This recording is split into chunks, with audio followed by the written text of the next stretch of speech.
మీరు చూసినట్టయితే అర్బన్ ఏరియాస్లో బ్రెస్ట్ క్యాన్సర్ ఇన్సిడెన్స్ ఎక్కువగా ఉంటుంది. మీరు కూడా చూసే ఉంటారు ఇది. ఇప్పుడు భారతదేశంలో అర్బన్ ఏరియాస్లో ఇది కామనెస్ట్ క్యాన్సర్. గ్రామీణ ప్రాంతాల్లో ఇంకా కూడా సర్వైకల్ క్యాన్సర్ ఇన్సిడెన్స్ ఎక్కువగా ఉంటుంది. ఇప్పుడు మనం కూడా చూస్తున్నాం కదా, మన పాపులేషన్ హైదరాబాద్లో all these young employees from the software firms are all coming for treatment. అందరూ బ్రెస్ట్ క్యాన్సర్తోనే వస్తున్నారు. వీళ్ళు నైట్ టైం ఎక్కువ పని చేస్తున్నారండి. ఆ సర్కేడియన్ రిథమ్ అంటే పగలు పని చేయటం, రాత్రి పడుకోవడం అనే రిథమ్ దెబ్బతింటుంది.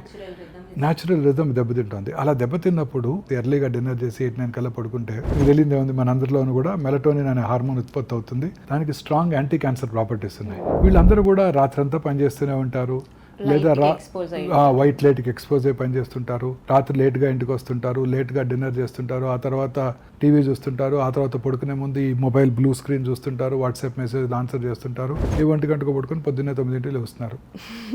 వాళ్ళలో ఈ సర్కేడియన్ రిథమ్ దెబ్బతింటే ఈ మెలటోనిన్ హార్మోన్ ఉత్పత్తి అవ్వదు. సో మీరు చూస్తే వాళ్ళందరిలో కూడా ఈ క్యాన్సర్స్ ఎక్కువ చూస్తున్నాం. అలాగే వీళ్ళందరూ కూడా ఎక్కువ అంటే చిన్నప్పుడే పెళ్లి చేసుకోకుండా ఎడ్యుకేషన్ మీద కాన్సన్ట్రేట్ చేస్తూ లేట్గా మ్యారేజ్ చేసుకోవటం, కెరియర్ మీద కాన్సన్ట్రేట్ చేస్తూ లేట్గా ఫస్ట్ చైల్డ్ని కంటాం.